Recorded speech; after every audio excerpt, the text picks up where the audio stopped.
Hello बच्चों, नमस्कार। एक बार फिर से आपका स्वागत है मेरे यूट्यूब चैनल में। इस वीडियो में मैं आपको केमिस्ट्री का इंपॉर्टेंट क्वेश्चन कराने वाला हूं, जो 2 दिन बाद आपका एग्ज़ाम है, वहां पर ऐसा क्वेश्चन आपको डायरेक्टली दिख सकता है। आपको एग्ज़ाम में जो है इसका बेनिफिट मिलेगा। तो जो भी क्वेश्चन मैं इसमें करा रहा हूँ, आपको ऐसे क्वेश्चन को छोड़ कर नहीं जाना है ना। काफ़ी मेहनत से ढूंढ कर मैंने ये सारे क्वेश्चन को बनाया है आपके लिए। तो चलिए शुरू करते हैं पहले क्वेश्चन से। देखिए, पहला क्वेश्चन बोल रहा है कंजुगेट एसिड ऑफ वाटर। पानी का जो है आपसे संयुग्मी अम्ल बोल रहा है, पूछ रहा है क्या होगा। तो देखिए, ब्रोंस्टेड के अनुसार, ब्रोंस्टेड जो है वो एसिड बेस थ्योरी का दिए थे। ब्रोंस्टेड के अनुसार एसिड जो होता है वो H प्लस डोनर होता है। एसिड क्या करता है जी, H प्लस को देखिए रिलीज करता है, और एसिड H प्लस निकालने के बाद जो होता है बनाता है कंजुगेट बेस। हम आपको पूरा कंसेप्ट यहाँ पर बता रहे हैं। और बेस जो होता है ये H प्लस एक्सेप्टर होता है। देखिए, बेस में क्या हो रहा है, H प्लस को जोड़ रहा है, तो बेस H प्लस एक्सेप्ट करके बनाता है एसिड, और इस एसिड का नाम होता है कंजुगेट। यहाँ पर एसिड को क्या बोलते हैं, कंजुगेट एसिड। इसका मतलब जो है किसी का भी कंजुगेट एसिड, जैसे पानी का आपसे बोल रहा है कंजुगेट एसिड आपसे पूछ रहा है, तो किसी का भी कंजुगेट एसिड कैसे बनेगा, उसके बेस से बनेगा। जब उसका बेस जो है H प्लस को एक्सेप्ट करेगा, तब जो है कंजुगेट एसिड बनेगा। इसका मतलब है कि यहाँ पर जो आप पानी देख रहे हैं H2O, ये किसकी तरह बिहेव कर रहा है, बेस की तरह बिहेव करता है। और जब बेस में हम लोग H प्लस को मिलाते हैं तभी जाके कंजुगेट एसिड मिलता है। इसका मतलब पानी में आप H प्लस मिलाइएगा तो बन जाएगा H3O प्लस आयन, इसको बोलते हैं हाइड्रोनियम आयन, और यही जो है पानी का कंजुगेट एसिड हो जाएगा। करेक्ट ऑप्शन आपका हो जाएगा पहला वाला। इसी में एक और तरीके का क्वेश्चन पूछा आ सकता है, उसको भी हम बताए थे, तो कंफ्यूज नहीं होना है। इसी में एक और तरीके का क्वेश्चन पूछ सकता है कि बताइए पानी का कंजुगेट बेस क्या होगा। यहाँ तो एसिड पूछ रहा है, अब पानी का ही आपसे कंजुगेट बेस भी पूछा जा सकता है। तो कंजुगेट बेस किससे मिलेगा, एसिड की तरह। इसका मतलब उस समय वाटर जो होता है वो एसिड की तरह बिहेव करेगा, और जब ये H प्लस को रिलीज करेगा तब जाके जो है कंजुगेट बेस बनेगा। तो जब आप पानी में से H प्लस को निकाल दीजिएगा तो ये बन जाएगा हाइड्रोक्साइड आयन। तो अगर आपसे कंजुगेट बेस पूछता पानी का तो करेक्ट ऑप्शन तीसरा हो जाता है। एसिड पूछ रहा है तो ये H प्लस लेगा तब जाके कंजुगेट एसिड बनेगा, इसलिए करेक्ट ऑप्शन पहला हो गया। तो दोनों टाइप का क्वेश्चन आपको बता दिए, ये इंपॉर्टेंट है, ये डायरेक्टली आपको एग्जाम में दिख सकता है, ऐसा क्वेश्चन आया हुआ है आपके एग्जाम में। चलिए आगे चलते हैं। अगला बोल रहा है कि इन अ केमिकल रिएक्शन, एक केमिकल रिएक्शन आप देख रहे हैं, इसमें बोल रहा है कि inert gas is added at constant volume, तब इक्विलिब्रियम क्या होगा, किधर शिफ्ट होगा, चेंज होगा कि नहीं होगा। तो देखिए, ये ली चेटेलियर प्रिंसिपल का क्वेश्चन है। ली चेटेलियर प्रिंसिपल कहता है कि जब आप कोई केमिकल रिएक्शन दिया हुआ है, उसमें आप इनर्ट गैस मतलब noble gas, helium, neon, argon, इन सबको जो होता है अगर आप ऐड कीजिएगा और वॉल्यूम आयतन को जो है फिक्स रखिएगा, तो इक्विलिब्रियम पे कोई चेंज नहीं होता है। करेक्ट ऑप्शन हो जाएगा पहला वाला, नहीं बदलेगा। मोस्ट इंपॉर्टेंट है, इसको ध्यान रखना है। कब ऐड कर रहे हैं, वॉल्यूम पर कांस्टेंट वॉल्यूम करके इनर्ट गैस को जो होता है ऐड किया जा रहा है, अक्रिय गैस को ऐड किया जा रहा है। लेकिन अगर आपको यहीं पर कांस्टेंट प्रेशर दे देता है, तो कांस्टेंट प्रेशर पे क्या हो जाता है कि अब मोल जो होता है घट जाता है, और मोल घटेगा तो इक्विलिब्रियम उधर शिफ्ट करेगा जिधर मोल ज़्यादा हो जाता है। तो उस कंडीशन में हो जाता है कि फॉरवर्ड डायरेक्शन में जाता है। तो हम आपको और भी क्वेश्चन, एक एक क्वेश्चन से यहाँ पर बताने की कोशिश कर रहे हैं, है ना, ताकि आप उसको भी थोड़ा सा सुनकर रिवाइज कर लीजिए। तो कांस्टेंट वॉल्यूम पे कोई चीज़ नहीं होगा, कांस्टेंट प्रेशर होता है तो मोल कम हो जाता है, मोल कम होगा तो उधर जो है रिएक्शन शिफ्ट करता है जिधर मोल ज़्यादा होगा। तो आप प्रोडक्ट साइज देखिए, एक और एक 2 मोल है, और रिएक्टेंट साइड 1 मोल है, तो कांस्टेंट प्रेशर रहता है तो फॉरवर्ड डायरेक्शन में जाता है। कांस्टेंट वॉल्यूम पे इनर्ट गैस को ऐड कर रहे हैं, इसलिए कोई चेंज नहीं होगा। करेक्ट ऑप्शन ए हो जाएगा। चलिए आगे चलते हैं। अगला देखिए, calculate the EMF of the cell in which of the following reaction. एक आपको रिएक्शन दिया हुआ है, बोल रहा है कि ईएमएफ निकालना है। तो ईएमएफ निकालने के लिए हम लोग इस्तेमाल करते हैं नॉस्ट इक्वेशन को। नॉस्ट इक्वेशन का हम लोग इस्तेमाल करते हैं। नॉस्ट इक्वेशन कहता है कि ईएमएफ बराबर ई सेल बराबर होता है ई नॉट सेल। कोई टेम्परेचर नहीं दिया रहता है, तो मान के चलते हैं 25 डिग्री सेल्सियस, मतलब रूम टेम्परेचर पे आपसे पूछा जा रहा है। तो E cell is equal to E naught cell, है ना, 25 डिग्री सेल्सियस को होता है 0.059/2 इंटू लॉग क्यूसी, है ना। क्यूसी जो होता है ये मेनली इक्विलिब्रियम के अलावा जो है ये कंसंट्रेशन है। इक्विलिब्रियम के अलावा जो है यहाँ पर हम लोग कंसंट्रेशन लेते हैं। और वहीं एट इक्विलिब्रियम पे अगर आपसे पूछता है तो इक्विलिब्रियम पे जो होता है ई सेल जो होता है वो 0 हो जाता है। तो एट इक्विलिब्रियम ई सेल 0 होता है, ये बात को ध्यान रखना है। ई नॉट सेल 0 नहीं होता है ना, ई सेल जो होता है 0 होता है। ई नॉट करने का मतलब स्टैंडर्ड वाला तो फिक्स रहता है बाबू, वो 0 नहीं होगा। लेकिन ईएमएफ जो होता है वो नॉर्मल स्टेज में जो है वो जीरो हो जाता है। कब? इक्विलिब्रियम में। यहाँ पर इक्विलिब्रियम का बात नहीं कर रहा है, यहाँ पर जो है आपको क्यूसी वाला यूज़ करना है, तो यूज़ कर दीजिए, फार्मूला आपके सामने है। तो हमें ई सेल जो होता है निकालना है। देखिए बराबर ई नॉट सेल, देखिए क्वेश्चन में दिया हुआ है ये ई नॉट सेल 1.05 माइनस ना, यहाँ पर माइनस लगता है 0. हम क्या करते हैं कि 0.059 जो है ये करीब करीब, इसको आप जब भी इसको कैलकुलेट कीजिए तो 0.06 ले लीजिए, है ना जी। 59 है तो हम 60 मान के चल लेंगे, एक में थोड़ा सा अंतर होगा तो उससे कोई फ़र्क नहीं पड़ेगा। बटा में यहाँ पर n होता है ना, n जो होता है ये कितना इलेक्ट्रॉन का ट्रांसफ़र हो रहा है, तो अब आपको n निकालना है। इस रिएक्शन में आपको n निकालना है, तो किसी भी एक को पकड़ेंगे, आप निकल को पकड़िए या फिर आप सिल्वर को भी पकड़ सकते हैं। तो हम दोनों तरफ निकल को पकड़ते हैं। देखिए इसमें कितना जो है इलेक्ट्रॉन का चेंज हो रहा है, यहाँ पर जो है देखिए 0 है और यहाँ पे +2 में है, कितना का अंतर हो रहा है जी? ऑक्सीडेशन स्टेट में कितना का अंतर हो रहा है? 2 का, मतलब 2 इलेक्ट्रॉन जो होता है यहाँ पर इन्वॉल्व हो रहा है। आप निकल से भी निकाल सकते हैं कि यहाँ पर 2 का जो होता है चेंज हो रहा है। आप सिल्वर को भी उठाइएगा तब भी जो होता है आपको 2 ही मिलेगा। देखिए यहाँ पर सिल्वर किस में है जी? प्लस में है, यहाँ पर सिल्वर 0 में है, लेकिन कै गो सिल्वर है? 2 गो, तो यहाँ पर भी 2 इलेक्ट्रॉन का इन्वॉल्वमेंट हो रहा है, तो n का वैल्यू हो जाएगा यहाँ पर 2, है ना। इस टाइप से n निकालते हैं। फिर लॉग करने के बाद हम लोग कंसंट्रेशन लेते हैं प्रोडक्ट का। प्रोडक्ट में जो आयंस है उसका कंसंट्रेशन लेंगे, है ना। जो एक्वस मीडियम में है उसका हम लोग कंसंट्रेशन लेंगे। तो N2+ का कंसंट्रेशन बटा में, और जो भी कोएफिशिएंट लगा रहता है, चूँकि Na2+ के आगे कोई कोएफिशिएंट नहीं लगा है तो यहाँ पर पावर में कुछ नहीं होगा। उसके बाद जो है सिल्वर आयन का कंसंट्रेशन Ag+, और सिल्वर के आगे आप देखिए कि 2 लगा है, ये चला जाएगा 2 पावर में। अब बस वैल्यू पुट रख के आप पुट कर दीजिए, तो ई सेल बराबर हो जाएगा 1.05 माइनस, इसको आप सोल्व कीजिएगा तो हो जाएगा 0.03, है ना। इसको हम कटाएंगे तो इनटू लॉग निकल का, देखिए कंसंट्रेशन आपको यहाँ पर ब्रैकेट में लिखा हुआ है, तो डायरेक्ट हम इसको ब्रेक करके लिखते हैं। इसको हम लिख सकते हैं 16/100, 16/100 डेसिमल हटाएंगे तो इनटू, अब देखिए Ag का कंसंट्रेशन दिया हुआ है 0.002, तो हम लोग डेसिमल हटाएंगे तो 2 गुना, ऊपर में 3 0 चला जाएगा, लेकिन इसका स्क्वायर लेना है तो एक बार और आपको लिखना पड़ेगा, 2 गुना ऊपर में 1000। अब इसको आप कटाइएगा तो 100 से यहाँ पर देखिए ये कट गया, 2 से 2 दूनी 4, 4 से 16 कटाइएगा तो हो जाएगा 4। तो कटाने के बाद जो है हमें मिला ई सेल बराबर 1.05 माइनस 0.03 लॉग, ये कितना बचा? 4 गुना 10 के पावर 4, है ना। 4 गुना, और ये कै गो 0 बचा? 3 गो यहाँ पर, एक और यहाँ पे, 4 गुना 10 के पावर 4। अब इसको आप सोल्व कीजिए तो लॉग 4 गुना 10 के पावर 4, ये आप देख रहे हैं कि लॉग a+b के फॉर्म में है, तो लॉग a+b क्या हो जाएगा? लॉग 4 प्लस लॉग हम लोग 10 के पावर 4 लिख सकते हैं। लॉग 4 का वैल्यू आपको पता होना चाहिए, 0.602 होता है, और लॉग 10⁴ कितना हो जाएगा? 4 के बराबर, तो इसको जोड़िएगा तो अप्रोक्स 4.6, है ना। अप्रोक्स में हम लोग 4.6 मान लेते हैं। तो ये जो लॉग 4 गुना 10 के पावर 4 है, इसका वैल्यू कितना है? 4.6। अब इसको पुट कर लेते हैं, तो देखिए हम इसको थोड़ा सा इरेज करते हैं नॉस्ट इक्वेशन। आई होप इस वक्त पे आपको फार्मूला नॉस्ट इक्वेशन का पता हो, बस आप इधर चल लीजिए, आपका वैल्यू मिल जाएगा। तो ई सेल बराबर 1.05 माइनस 0.03 गुना, इसको जब सोल्व किया तो कितना आया? 4.6। 1.05 माइनस, अब इसको आप गुना कर लीजिए तो हो जाएगा 36 18, 4 3 12 और 1 13। 3 गो डेसिमल है, देखिए 1 2 3 के बाद डेसिमल है तो 3 अंक के बाद डेसिमल दे देंगे तो 0.138 आएगा। अब इसको आप कटाइएगा तो वैल्यू आएगा आपका प्लस में, चूँकि ये वाला अंक बड़ा है और जो माइनस के आगे है वो छोटा है, तो प्लस में आएगा, है ना। सब तो सिंपल कैलकुलेशन है, आपको आना चाहिए। तो अब आप इसमें से घटा लीजिए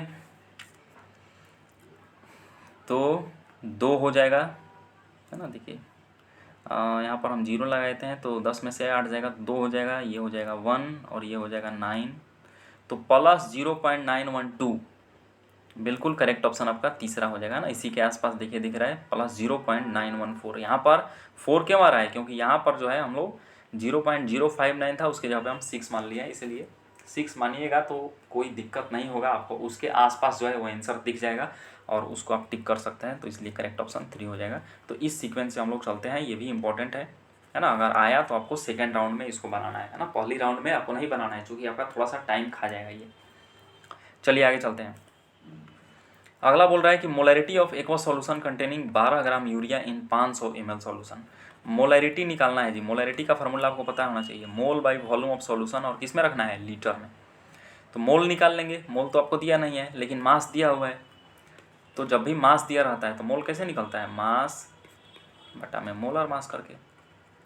तो मास आपको दिया हुआ है 12, और मोलर मास किसका लेंगे, यूरिया का। यूरिया का फार्मूला NH2CO NH2 होता है। इसका भार निकालिएगा तो हो जाएगा 60 ग्राम, है ना। सबको जोड़िएगा तो नाइट्रोजन इसमें है, नाइट्रोजन का भार 14 हो जाता है, हाइड्रोजन का 1 हो जाता है, ऑक्सीजन का 16 हो जाता है ना। कार्बन का जो होता है 12 हो जाता है। तो सबको जो है जोड़िएगा तो आ जाएगा आपको 60। यह हालांकि आपको पता भी होना चाहिए कि यूरिया का भार 60 होता है। तो ये मोल कितना आया, 1/5। अब इसमें पुट कर दो तो मोल आया 1/5। वॉल्यूम देखो दिया हुआ है 500 ml, लेकिन मिलीलीटर में है, इसको आप लीटर में कन्वर्ट कर दिया तो 1000 से आपको गुना करना पड़ेगा, सॉरी 1000 से आपको भाग देना पड़ेगा। तो 1000 से भाग कीजिएगा तो ये चला जाएगा ऊपर। अब इसको सोल्व कर लीजिए। तो सोल्व करेंगे तो ये आपका हो जाएगा, और इसको कटिएगा तो हो जाएगा 2। तो 2/5 मतलब 0.4। तो करेक्ट ऑप्शन हो जाएगा चौथा वाला, है ना। 0.4 जो है आपका आंसर हो जाएगा। चलिए आगे चलते हैं, ये आसान क्वेश्चन था। Glucose on reaction with HNO3 nitric acid. देखिए ग्लूकोज का फिगर भी आपको इस वक्त पे आना चाहिए। तीसरे कार्बन पे कॉन्फ़िगरेशन जो होता है वो बदल जाता है ना। C6H12O6। इसका जब हम लोग प्रोजेक्शन बनाते हैं तो इस टाइप से फिगर बनता है। ऊपर में लिखते हैं CHO, नीचे में लिख देते हैं CH2OH, और इधर जो है OH OH OH OH लिखते चले जाते हैं। बस यहाँ से नंबरिंग शुरू करते हैं। ये पहला कार्बन है, ये दूसरा कार्बन है, ये तीसरा कार्बन है। बस तीसरा कार्बन पे आपको ध्यान रखना है कि यहाँ पर H लिखते हैं और OH अब आ जाता है इस साइड, मतलब तीसरे कार्बन पे कॉन्फ़िगरेशन क्या हो जाता है, पलट जाता है। बाकी इधर H आप लिख दीजिए। इसमें बोल रहा है कि नाइट्रिक एसिड जो होता है स्ट्रॉन्ग ऑक्सीडाइजिंग एजेंट है। इसके साथ आप रिएक्शन कीजिएगा तो ये सब तो ऐसा ही रहेगा, OH H OH A, है ना। OH इधर H, इधर हो जाएगा OH H।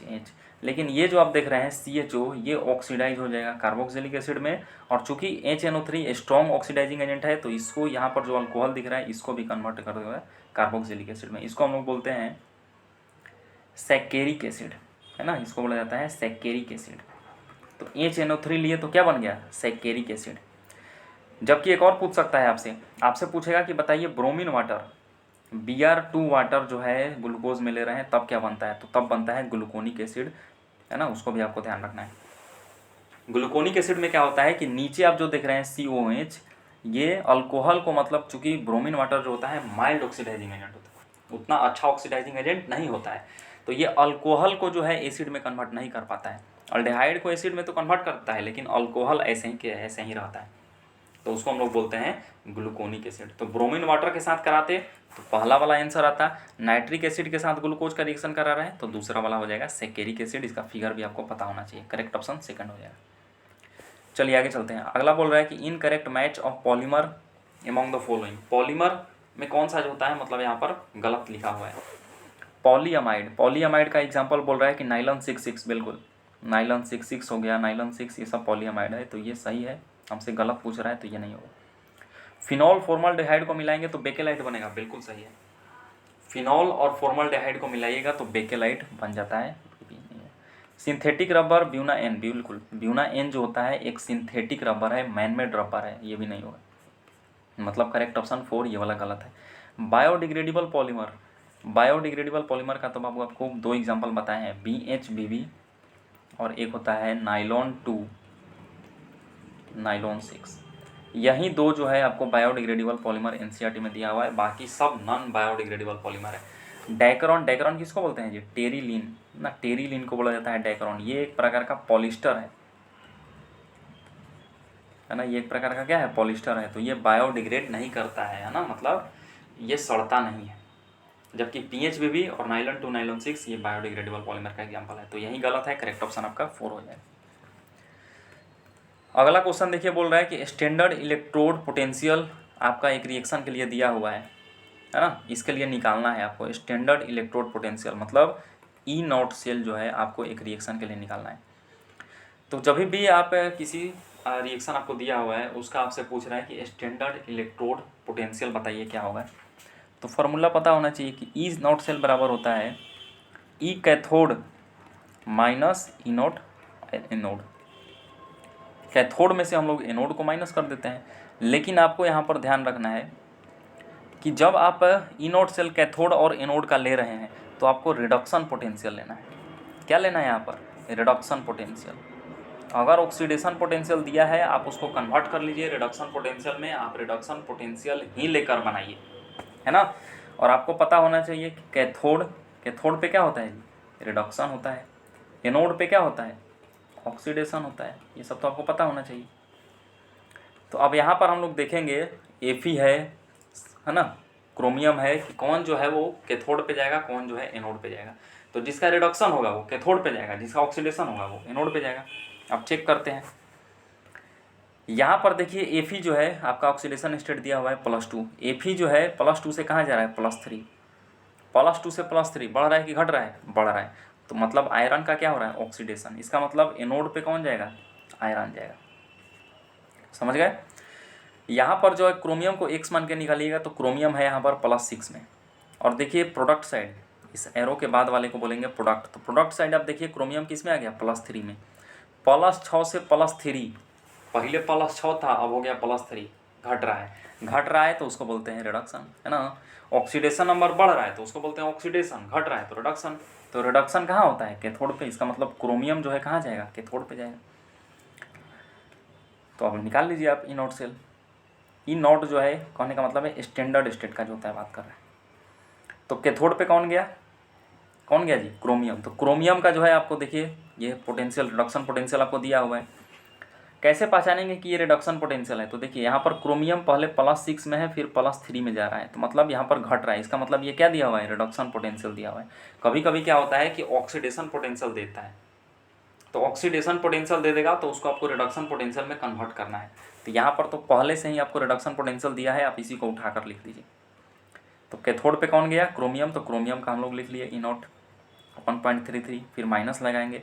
फिर एनोड पे जाने वाला कौन है? आयरन। आयरन के लिए लिख लेंगे।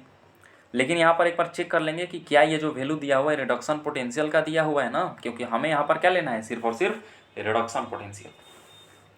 तो देखिए +3 से जा रहा है +2, मतलब रिडक्शन हो रहा है। इसका मतलब ये रिडक्शन पोटेंशियल दिया हुआ है, कोई चेंज नहीं करना है, आप ऐसे ही उठाकर पुट कर दीजिए। तो 0.77। अब इसको आप सॉल्व कर लीजिए तो हो जाएगा 6 और 12 में से 7 जाएगा 5, तो 0.56 वोल्ट जो है ये ई नॉट से लगेगा। करेक्ट ऑप्शन दूसरा हो जाएगा ना। तो ई कैथोड माइनस ई एनोड कीजिए, और आपको ध्यान रखना है कि रिडक्शन पोटेंशियल को ही लेना है। और ये भी आपको पता होना चाहिए कैथोड पे रिडक्शन होता है और एनोड पे ऑक्सीडेशन होता है। चलिए आगे चलते हैं। अगला बोल रहा है कि which of the following is an example of antiseptic. Antiseptic का एग्जाम्पल कौन है? एंटीसेप्टिक मतलब घावों को ठीक करने के लिए इसका इस्तेमाल करते हैं ना। प्रतिरोधी का उदाहरण जो होता है वो कौन है? तो पहला ही हो जाएगा tincture of iodine. Tincture of iodine जो होता है ये आयोडीन का एक डाइल्यूट सॉल्यूशन होता है। जब उसमें हम लोग 2 से 3% अल्कोहल वाटर मिक्सर लेते हैं आयोडीन में, तो वो बन जाता है टिंक्चर ऑफ आयोडीन। और इसका इस्तेमाल जहाँ घाव हो गया वहाँ पर आप लगाइएगा तो वो घाव को ठीक करने में मदद करता है। तो इसका मतलब एंटीसेप्टिक के रूप में काम करता है। बाकी जो आप देख रहे हैं नॉरइथिनड्रोन, ये मेनली इसमें प्रोजेस्टेरोन होता है। आपको पता है कि प्रोजेस्टेरोन एक हार्मोन है। तो ये जो है हम लोग बर्थ कंट्रोल के रूप में हम लोग इसका इस्तेमाल करते हैं। तो ये एक एंटी फर्टिलिटी ड्रग के रूप में काम करता है। ये एंटीसेप्टिक नहीं है, ये एंटी फर्टिलिटी ड्रग है। क्लोरामफेनिकॉल ये एंटीबायोटिक है ना, ब्रॉड स्पेक्ट्रम एंटीबायोटिक। ये जो आप साल्वर्जन देख रहे हैं ये भी जो होता है एक एंटीबायोटिक है। इसका नाम होता है, इसका काम होता है कि ये एक सिफिलिस नाम का जो सेक्सुअली ट्रांसमिटेड इन्फेक्शन होता है उसके ट्रीटमेंट में हम लोग इसका इस्तेमाल करते हैं साल्वर्जन का, है ना। तो करेक्ट ऑप्शन आपका पहला हो जाएगा। टिंक्चर ऑफ आयोडीन ही आपका एंटीसेप्टिक के रूप में काम करता है। और ये भी ध्यान रखना है कि 2 से 3% अल्कोहल वाटर मिक्सर जब आयोडीन में मिला होगा तो उसको हम लोग बोलते हैं टिंक्चर ऑफ आयोडीन। अगला बोल रहा है एरोमेटिक स्पीसीज कौन है इसमें से। तो एरोमेटिक का नियम आपको पता होना चाहिए कि साइक्लिक होना चाहिए, दूसरा प्लेनर या कंजुगेटेड आप लिख सकते हैं, कंजुगेटेड होना चाहिए, तीसरा कंडीशन क्या है जी, प्लेनर होना चाहिए। हर एक कार्बन का हाइब्रिडेशन sp2 होना चाहिए। और चौथा जो होता है वो हक्कल रूल को फॉलो करना चाहिए। हक्कल रूल बोलता है कि 4n+2 बराबर पाई इलेक्ट्रॉन कीजिए और n जो है ये 0 1 2 3 इस टाइप से होल नंबर में आना चाहिए, फ्रैक्शन में नहीं आना चाहिए। तो अब सबको चेक कर लीजिए। सब तो साइकिल बना रहा है जी। साइकिल करने का मतलब एक रिंग, देखो इस टाइप से एक रिंग डब्बा बना रहा है, तो इसको बोलते हैं साइकिल। कंजुगेशन करने का मतलब इस टाइप से होना चाहिए, single double single double single, इस टाइप के कंजुगेशन होना चाहिए, या फिर plus single double single double, इस टाइप से जो है कंजुगेशन एक सीरीज बनना चाहिए, तो इसको बोलते हैं कंजुगेटेड। प्लानर करने का मतलब कि हर एक कार्बन जो आप यहाँ पर जो आप कोना में देख रहे हैं, ये सब क्या बता रहे हैं जी, कार्बन को बता रहे हैं। हर एक कार्बन का हाइब्रिडेशन क्या होना चाहिए, sp2, तभी वो प्लानर होता है। और प्लानर जो है होना बहुत ज़रूरी है एरोमेटिक स्पीसीज के लिए। पहले वाले को देखिए, पहला वाला साइकिल तो है, कंजुगेशन नहीं है। कंजुगेशन है जी, यहाँ पर देखो सिंगल डबल, फिर आ गया सिंगल, लेकिन यहाँ पर देखिए सिंगल सिंगल, तो डायरेक्ट सिंगल सिंगल है, तो ये कंजुगेशन ही नहीं है। इसके साथ साथ वैसे अगर आपको नहीं समझ में आ रहा है तो यहाँ पर हाइब्रिडेशन देख लीजिए। इस कार्बन का हाइब्रिडेशन sp3 है, तो ये तो ऐसा ही नहीं हुआ, sp2 होना चाहिए हर एक कार्बन का हाइब्रिडेशन। वैसे ही आप इस कार्बन को देखिएगा तो ये कंजुगेशन भी नहीं है ये वाला कंपाउंड, और ना ही जो है इसके कार्बन का प्रत्येक कार्बन का हाइब्रिडेशन sp2 है। यहाँ पर भी कार्बन का हाइब्रिडेशन sp3 हो गया, ये भी नहीं होगा। लेकिन इसको देखिए, यहाँ पर रिंग बना रहा है, साइकिल बना रहा है, फिर plus single double single double single double, है ना, ये एक रिंग कंजुगेशन में भी है। और प्रत्येक कार्बन का, चाहे आप कोई भी कार्बन उठा लीजिए, सबका हाइब्रिडेशन जो है sp2 है, और हक्कल रूल को भी फॉलो कर रहा है। 6 इलेक्ट्रॉन है, 4n+2 बराबर 6 इलेक्ट्रॉन कीजिएगा, बराबर 6 कीजिएगा, तो यहाँ से 4n बराबर हो जाएगा 4 और n बराबर देखिए 1। यहाँ पर n कितना आ गया 1, यहीं तो n आना चाहिए, या तो 0 1 2 3 4 स्टेप से। तो ये हक्कल रूल को भी फॉलो कर रहा है, मतलब करेक्ट ऑप्शन तीसरा हो जाएगा। तीसरा वाला क्या है, एरोमेटिक है। चौथा देखिए क्यों नहीं है, आप जो है हाइब्रिडेशन से ही पता कर सकते हैं कि इस कार्बन का हाइब्रिडेशन क्या होगा, sp3 हाइब्रिडेशन हो गया, तो ऐसे ही काट दीजिए ना। इसलिए करेक्ट ऑप्शन तीसरा जो है वो हर एक जो नियम है वो फॉलो कर रहा है, इसलिए एरोमेटिक स्पीसीज हो जाए।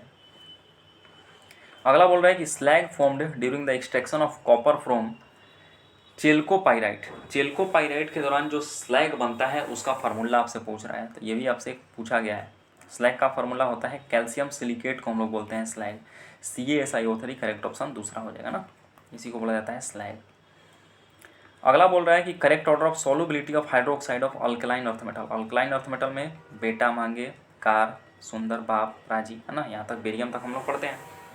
तो ये सब क्या है, अल्कलाइन अर्थ मेटल, इनका आपको हाइड्रोक्साइड दिया हुआ है, और पूछ रहा है कि बताइए सॉल्युबिलिटी का ऑर्डर क्या होगा। तो जब भी हाइड्रोक्साइड का केस हो, ऊपर से नीचे आएंगे, तो सॉल्युबिलिटी जो होता है वो इंक्रीज करता है। सॉल्युबिलिटी जो होता है क्या करता है, इंक्रीज करता है, क्योंकि हाइड्रेशन एनर्जी जो होता है यहाँ पर लीड करता है लैटिस एनर्जी। जब भी सॉल्युबिलिटी का केस है कि क्यों ऐसा हो रहा है, तो उसका कारण दिया जाता है कि हाइड्रेशन एनर्जी जो होता है वो ज़्यादा हो जाता है लैटिस एनर्जी से। तो अब खोज लीजिए, ऊपर से नीचे बढ़ेगा तो beryllium, magnesium, calcium, strontium, barium, और लगातार जो है ये बढ़ रहा है, मतलब करेक्ट ऑप्शन पहला ही हो जाएगा ना। तो सॉल्युबिलिटी जो होता है ये बढ़ता है, थर्मल स्टेबिलिटी बढ़ता है, बेसिक स्ट्रेंथ भी बढ़ता है ना, तो ये सब आपको पता होना चाहिए।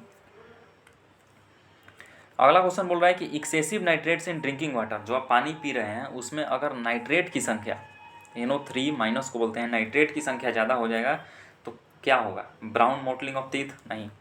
ब्राउन मोटलिंग ऑफ टीथ मतलब टीथ का भूरापन नहीं होता है। टीथ का भूरापन अगर आपके पानी में फ्लोराइड का मात्रा ज़्यादा है तब होता है। लैक्सेटिव इफेक्ट भी नहीं होगा, अगर आपके पानी में सल्फेट का मात्रा ज़्यादा है तब जो है ये इफेक्ट होता है।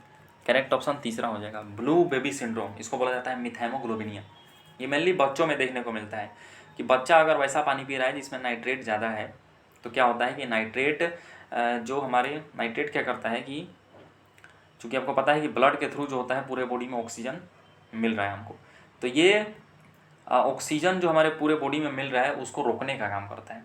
तो पूरे बॉडी में जब सही तरीके से ऑक्सीजन नहीं मिल पाता है तो पूरा बॉडी जो बच्चा का होता है वो ब्लू होना शुरू हो जाता है। मेनली आँख हो गया, मुंह हो गया, ये सब ब्लू होना शुरू हो जाता है।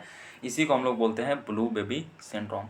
तो ब्लू बेबी सिंड्रोम कब होता है, जब ड्रिंकिंग वाटर में नाइट्रेट की संख्या ज़्यादा हो जाएगा। ये सब भी आपसे पूछा जाता है कि सल्फेट की संख्या ज़्यादा होगा तो क्या होगा, लैक्सेटिव इफेक्ट। फ्लोराइड की संख्या ज़्यादा होगा तो टूथ डीके, है ना, दांत सड़ना शुरू हो जाता है या फिर ब्राउन होना शुरू कर देता है। हमसे नाइट्रेट पूछ रहा था, करेक्ट ऑप्शन तीसरा हो जाएगा। चलिए आगे चलते हैं। HCF6 ऑन पार्शियल हाइड्रोलाइसिस, ये भी इंपॉर्टेंट है आपका ना, ये भी जो है 18 ग्रुप का क्वेश्चन है ये पी ब्लॉक का। तो देखिए यहाँ पर एक होता है HCF6, एक होता है HCF4 और एक होता है HCF2। हम आपको सारा बता दे रहे हैं, आपसे जो भी पूछेगा आपको आंसर टिक करके आ जाना है। HCF6 में हाइड्रोलाइसिस करने का मतलब क्या है जी, पानी मिलाना। पानी मिलाइएगा तो सबसे पहले बनता है HCOF4 प्लस HF। फिर आप इसमें पानी मिलाइएगा तो ये बन जाता है HCO2F2 प्लस HF।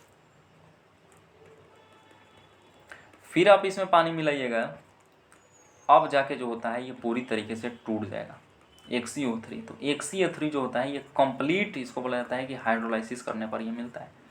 जब कंप्लीट हाइड्रोलाइसिस किए HCF6 का तो हमें क्या मिला, XCO3 मिला, है ना। तो पार्शियल हाइड्रोलाइसिस जब पूरी तरीके से कंप्लीट नहीं हुआ तब हमें क्या मिल रहा है, ये दोनों, ये मिल रहा है और ये मिल रहा है।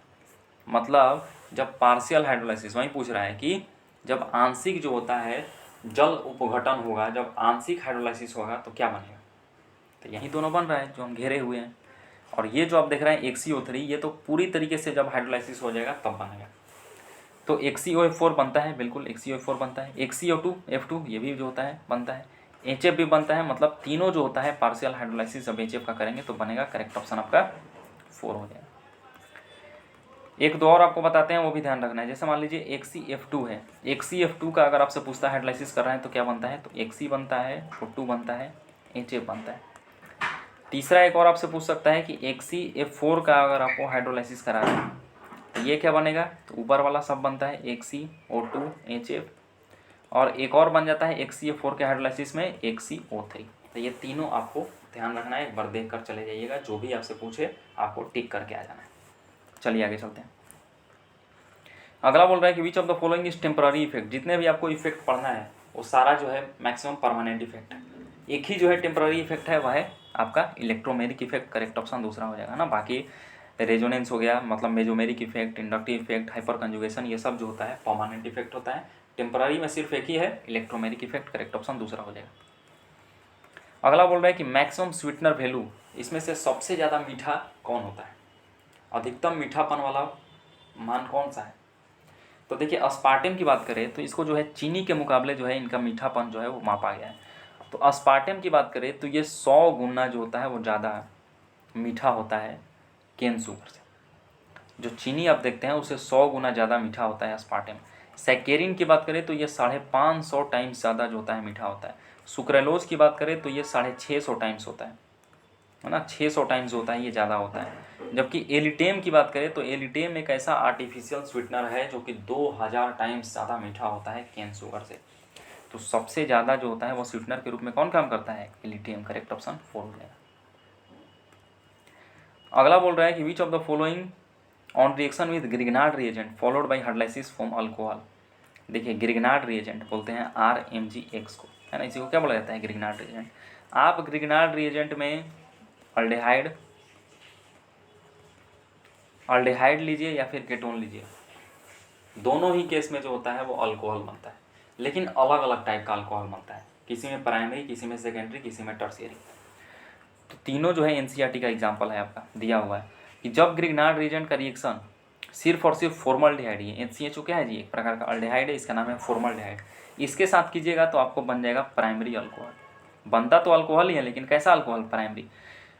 फॉर्मल्डिहाइड को छोड़ के बाकी और आप अल्डेहाइड ले रहे हैं, अदर अल्डेहाइड ले रहे हैं, उसका रिएक्शन आप ग्रिग्नार्ड रिएजेंट के साथ करा रहे हैं, तो यहाँ पर भी बनता है अल्कोहल लेकिन सेकेंडरी अल्कोहल। और तीसरा आपको ध्यान रखना है कि जब ग्रिग्नार्ड रिएजेंट का रिएक्शन हम लोग कीटोन के साथ कराते हैं, चाहे कैसा भी कीटोन हो, तो उस केस में आपको बनता है टर्शियरी अल्कोहल, है ना। तो तीनों केस में जो है अल्कोहल ही बनता है। तो यहाँ पर क्या है जी, ये फॉर्मल्डिहाइड है, प्राइमरी अल्कोहल। ये भी जो होता है अदर अल्डिहाइड, तो यहाँ पर सेकेंडरी अल्कोहल बनेगा। ये जो है कीटोन है, टर्शियरी अल्कोहल बनेगा। तो तीनों जो है वो अल्कोहल बना रहा है। करेक्ट ऑप्शन आपका 4 हो जाएगा ना। चलिए आगे चलते हैं। Most basic among the following aqueous medium, इन चारों में से पूछ रहा है कि सबसे ज़्यादा बेसिक कौन होगा। चारों जो है ये अमाइन है ना जी। मीथेन अमाइन का जो होता है ये डेरिवेटिव्स है सब। तो इसमें 2 कंडीशन में पूछता है, एक आपको गैसियस मीडियम में पूछता है और एक आपको एक्वस मीडियम मतलब पानी मिलाने के बाद पूछता है। तो गैसियस मीडियम में अगर आपसे अमाइन का बेसिक स्ट्रेंथ पूछे तो उसका ऑर्डर होता है टर्शियरी, सेकेंडरी, प्राइमरी और फिर आपका लास्ट में चला जाता है अमोनिया। लेकिन अगर उसको जो है पानी में मिला दिया गया, एक्वस मीडियम में मिला दिया गया, तो अब वहाँ पर हाइड्रोजन बॉन्ड जो है वो एक्ट करना शुरू कर देता है। तो अब ये जो है बेसिक स्ट्रेंथ का ट्रेंड नहीं होता है, अब थोड़ा सा वहाँ पे डेविएशन देखने को मिलता है। तो एक्वस मीडियम में अगर मिथाइल मतलब मिथाइल अमाइन का डेरिवेटिव्स हो तो उसको आपको याद रखना है 21-30 से। 21-30 का आने का मतलब पहले सेकेंडरी वाला सबसे ज़्यादा एसिडिक हो जाएगा, सॉरी बेसिक हो जाएगा, फिर टर्शियरी, फिर प्राइमरी और लास्ट में 0 का आने का मतलब है कि लास्ट में अमोनिया हो जाता है।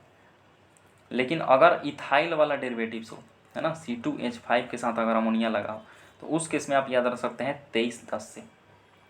उस केस में आप 23-10 से याद रख सकते हैं, मतलब सबसे ज़्यादा हो जाएगा बेसिक, सेकेंडरी वाला, फिर टर्शियरी, फिर प्राइमरी और फिर लास्ट में हो जाएगा अमोनिया। और यही दोनों से आपसे पूछेगा, क्योंकि यही दोनों जो है आपके एनसीईआरटी में दिया हुआ है, एक मिथाइल वाला, एक इथाइल वाला। तो यहाँ पर देखिए सब क्या है जी, मिथाइल है, एक ही कार्बन है, मतलब मिथाइल डेरिवेटिव्स आपको दिया हुआ है। तो चाहे मिथाइल डेरिवेटिव्स हो चाहे इथाइल डेरिवेटिव्स हो, सबको अगर आप पानी में मिलाइएगा तो आप देख रहे हैं कि सेकेंडरी अमाइन वाला जो है वो सबसे ज़्यादा बेसिक हो जा रहा है, जबकि गैस फेज में क्या होता है, टर्शियरी अमाइन वाला। लेकिन पानी में मिलाइएगा तो चाहे मिथाइल हो चाहे इथाइल हो, सेकेंडरी वाला जो है वो सबसे ज़्यादा बेसिक हो जाएगा। तो यहीं पूछ रहा है कि मोस्ट बेसिक कौन होगा, तो आपको इसमें से सेकेंडरी अमाइन ढूंढना है। तो पहला ही जो आप देख रहे हैं सेकेंडरी अमाइन है। कैसे पहचाने जी, CH3 2NH, इसको आप लिख सकते हैं NH CH3 तो यहाँ पर प्राइमरी, सेकेंडरी, टर्शियरी पहचानने के लिए आप इस नाइट्रोजन को देखिए। इस नाइट्रोजन से, ये जो नाइट्रोजन है ये डायरेक्टली कितने कार्बन से जुड़ा है, एक ये कार्बन से जुड़ा है, एक ये कार्बन से, इसलिए क्या हो जाएगा, सेकेंडरी अमाइन हो जाएगा। और सेकेंडरी अमाइन का ही बेसिक स्ट्रेंथ पानी में एक्वस मीडियम में ज़्यादा हो जाता है। करेक्ट ऑप्शन पहला हो जाएगा। अगर मान लीजिए एक्वस न देखे गैसियस बोलता तो अब करेक्ट ऑप्शन तीसरा हो जाता है ना। ये क्या है, टर्शियरी अमाइन है। दूसरा, पहला जो देख रहे हैं ये सेकेंडरी है, दूसरा जो आप देख रहे हैं ये नाइट्रोजन जो है डायरेक्टली एक कार्बन से जुड़ा है तो ये प्राइमरी अमाइन हो जाएगा। ये तो अमोनिया है, यहाँ पर कुछ नहीं, 0 आप बोल सकते हैं इसको।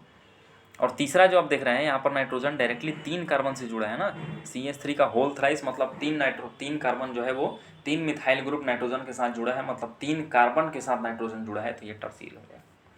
इसलिए ये सब नहीं होगा, करेक्ट ऑप्शन आपका पहला हो जाएगा। चलिए आगे चलते हैं। अगला बोल रहा है कि which of the following yield straight chain polymer. देखिए सिलिकॉन्स का एग्जाम्पल है ना, कार्बन फैमिली में आपको पढ़ना है सिलिकॉन्स।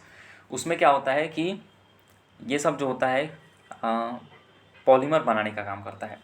तो पहला जो आप देख रहे हैं R4SI, इससे कोई भी पॉलीमर नहीं बनता है ना। बोल रहा है कि स्ट्रेट चेन पॉलीमर जो होता है, कोई ब्रांचिंग नहीं हो, इस टाइप से स्ट्रेट चेन पॉलीमर जो होता है बनाने का काम कौन करेगा, तो ये बनाने का काम करता है R2SiCl2। करेक्ट ऑप्शन तीसरा हो जाएगा। R क्या है यहाँ पर, अल्काइल है, तो R2SiCl2 जो होता है ये स्ट्रेट चेन पॉलीमर बनाने का काम करता है। इसके साथ साथ एक और क्वेश्चन इसमें पूछा जाता है कि बताइए स्ट्रेट चेन जो तो बने जा रहा है, इसको रोकने का काम कौन करता है, तो इसको रोकने का काम जो होता है वो R3SiCl करता है। R3SiCl जो होता है ये स्ट्रेट चेन पॉलीमर को रोकने का काम करता है, मतलब ये ब्रांचिंग, ये इस टाइप से ब्रांच पॉलीमर जो होता है ये बनाने का काम करता है ना। स्ट्रेट चेन पॉलीमर को रोक देगा, ब्रांचिंग निकालना जो है उसका शुरू कर देगा। और RSiCl3 क्या करता है, ये जो है क्रॉस लिंक्ड, मतलब और ब्रांच पॉलीमर बनाने का काम करता है, क्रॉस लिंक्ड पॉलीमर बनाने का काम करता है। तो ये तीनों जो है आपको क्वेश्चन पूछा जा सकता है।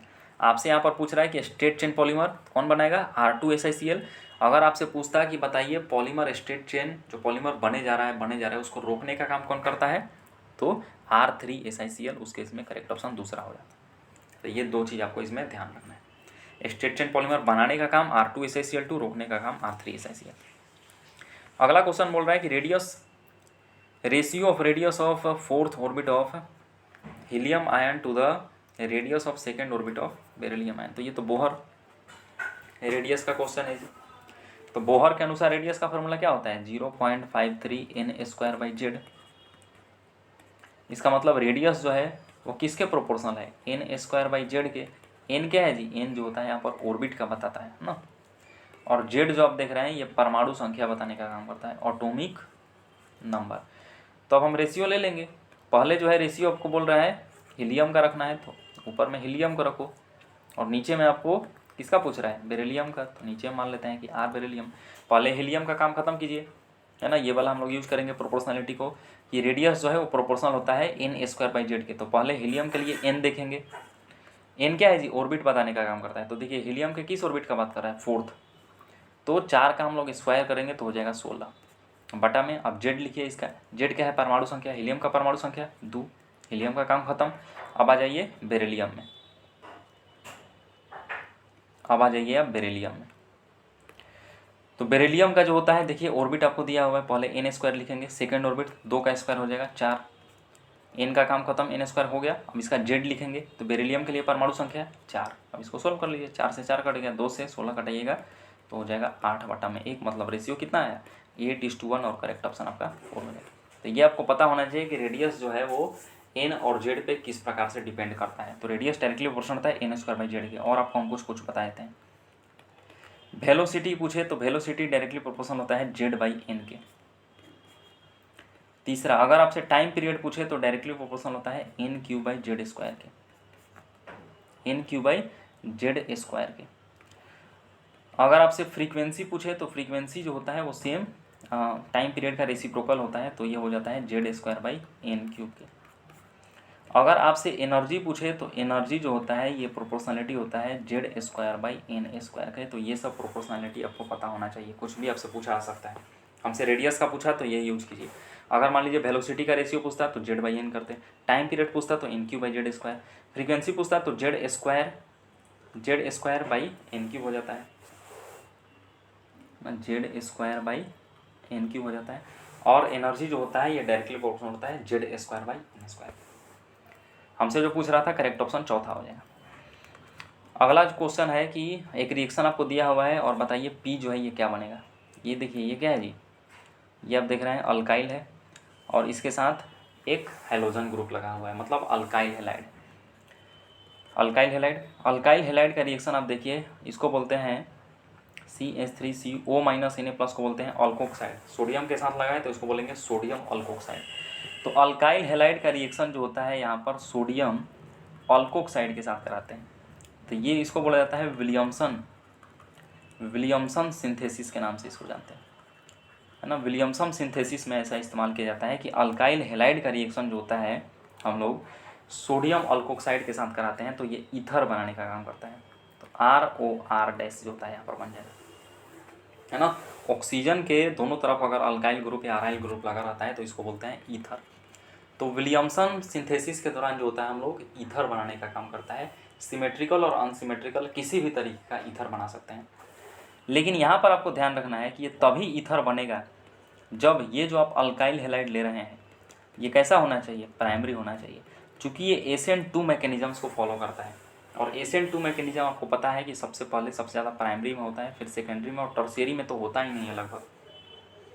तो अल्काइल हैलाइड को यहाँ पर प्राइमरी रखना है बाबू। अल्कोक्साइड को आप कैसा भी रख सकते हैं लेकिन अल्काइल हैलाइड मस्ट है कि यहाँ पर प्राइमरी होना चाहिए। यहाँ पर आप देखिएगा ये जो अल्काइल हैलाइड है ये प्राइमरी अब नहीं है ना। Br जिस कार्बन से जुड़ा हुआ है उस कार्बन को देखिए डायरेक्टली 3 कार्बन से जुड़ा है, मतलब ये टर्शियरी अल्काइल हैलाइड है। और जब आप टर्शियरी अल्काइल हैलाइड लीजिएगा तो वहाँ पर कोई सब्सटीट्यूशन, कोई SN2 नहीं होगा। अब यहाँ पर होना शुरू हो जाएगा इलिमिनेशन रिएक्शन होगा और जो ईथर बनना था वो ईथर ना बन के अब सिर्फ और सिर्फ अल्कीन बनेगा ना। एलिमिनेशन होगा तो क्या होगा, ये Br जो होता है ये ख़त्म हो जाएगा, Br ख़त्म होगा तो ये बन जाएगा अल्कीन। तो मेजर प्रोडक्ट जो बनेगा वो अल्कीन बनेगा और करेक्ट ऑप्शन आपका पहला हो जाएगा। बाकी सब में देखिए ईथर बना रहा है, यहाँ भी ईथर बना रहा है, यहाँ भी ईथर, ये सब नहीं बनेगा। तो ध्यान रखना है कि ईथर तभी बनेगा जब अल्काइल हैलाइड हम लोग प्राइमरी लेंगे। अल्कोक्साइड को आप कैसा भी लीजिए, प्राइमरी सेकेंडरी टर्शियरी, इससे कोई फर्क नहीं पड़ता है। अल्काइल हैलाइड मस्ट भी प्राइमरी होना चाहिए, तभी जो है विलियमसन सिंथेसिस के द्वारा ईथर जो है वो बन सकता है। अदरवाइज अगर आप टर्शियरी सेकेंडरी लीजिएगा तो वहाँ पर एलिमिनेशन जो होता है वो लीड करता है सब्स्टिट्यूशन पे, और वनली प्रोडक्ट जो होता है अगर आप टर्शियरी ले लीजिएगा तो सिर्फ और सिर्फ वहाँ पर अल्कीन बनता है, कोई ईथर नहीं बनता है। तो ये भी इंपॉर्टेंट है, NCERT का जो है ये डायरेक्टली एग्जाम्पल है, इसलिए करेक्ट ऑप्शन पहला हो गया, अल्कीन बनता है। तो ये रहा आपका मोस्ट इंपॉर्टेंट केमिस्ट्री का क्वेश्चन। मेरा पूरा फुल डिटेल में आप वीडियो को 1x 2x करके जो है पूरा जो मैंने थ्योरी बताया कंसेप्ट के साथ उसको भी आप बना सकते हैं, जो क्वेश्चन बताया उसको भी आप अच्छे से समझ सकते हैं, है ना। तो वीडियो अच्छा लगा हो तो आपको लाइक शेयर सब्सक्राइब करना है और ऐसे ही एक धमाकेदार वीडियो में फिर से मिलते हैं। That's all, thank you so much.